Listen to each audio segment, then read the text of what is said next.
بيرو بهلن توريزمن تግራይ ምስ ምምሕዳር ወረዳ ዱጉዓ ተንቤንን ካልኦት ውዳበታትን ኣብ ምኽባር ዝኽር መስዋእቲ ሃፀይ ዮሃንስ ራብዓይ መልኪቱ መግለጺ ሂቡ መበል 137 ዓመት ዝኽሪ መስዋእቲ ንጉሰ ነገስት ሃፀይ ዮሃንስ ራብዓይ ኣብ ዝተወለድሉ ቦታ ተንቤን ማይ ባሓ ክሳብ ዝመስረትዎ ቤተ መንግስቲ ከተማ መቐለ ካብ ለካቲት 29 ክሳብ መጋቢት 2018 ዓመተ ምህረት ብዝተፈላለዩ ምድላዋት ብድምቀት ከም ዝኽበር ዘፍለጣ ምክትል ሓላፊት ቢሮ ባህልን ቱሪዝምን ትግራይ ወይዘሮ ዘነቡ ሓለፎም እቲ በዓል ንጉሰ ነገስት ሃፀይ ዮሃንስ ንኽብሪ ዓዶምን ህዝቦምን ዝኸፈልዎ መስዋእትን ብቕዓት መሪሕነቶም ዝዕቀበሉን ናብ ወለዶ ዝሓልፈሉን ምዃኑ ይገልጻ። ዕለት 2 ናይ ቅድሚ ሰዓት ኣብ ቅድስት ማርያም መልፋ ቅርስታቶም ልዕቀበሉ ናይቲ ከባቢ ሃፍተ ገነት እውን ልላለየሉ ዓብይ ደረጃ ሎ ሓለወ ህንጸት ሙዚየም ልምካድ እምነ ኩርናዕ ተቐሚጡሉ ኣብ ኸይዲ ምህላው ይፍለጥ እዩ። ስለዚ ናይ ሃፀይ ዮሃንስ ዝኽርታት ክብርታት ብልዕቅብ ዓብይ ደረጃ ሎ ሓለየ ሙዚየም እውን ኣብ ምስራሕ ሓላፍነት ወሲዶም ኮሚቴ ጣይሾም ዝሰርሕለው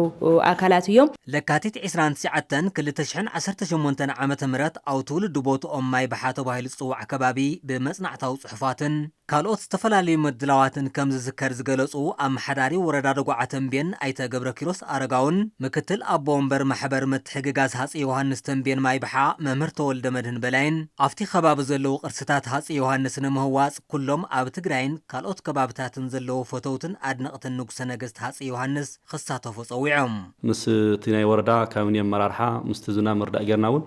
እንታይ ኢና ክንገብር ዝግበአና ንቐጻሊ እውን ህዝቢ ሃመይ ገይሩ በዓል ዋና ክኸውን ዝኽእል ከመይ ይቕበሎን ዝብል ዝግበርናዮ ምርዳእ ኣሎ እዩ። ኣብቲ ዝተወለድሉ ቦታ ኣብ ማይ ባሓ በዝብዝ ካሳ እናተባሃሉ ክጽውዑ ተለዉ ቤተ መንግስቶም እስካብ ሕዚ ኣሎ ስማንም ኩሉ ይፈልጠይ መላእ ትግራይ ፈታውን መኽበርን ንጉሰ ነገስት ዘኢትዮጵያ ንጉሰ ጽዮን ሃፀይ ዮሃንስ መጺኡ ንኸኸብር ጸውዒትና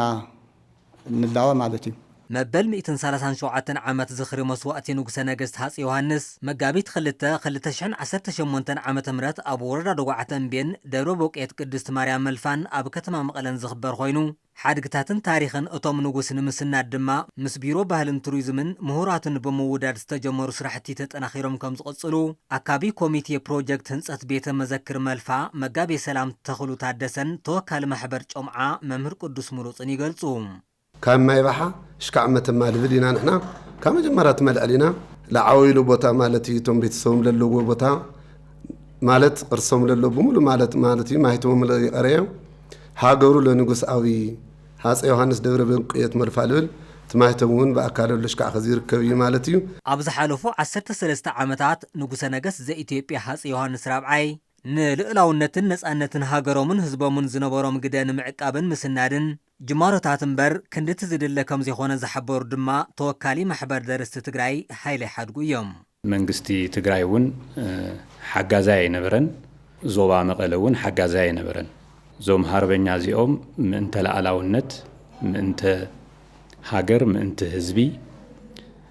ብዙሕ ታሪክ ዝሰርሑ እዮም።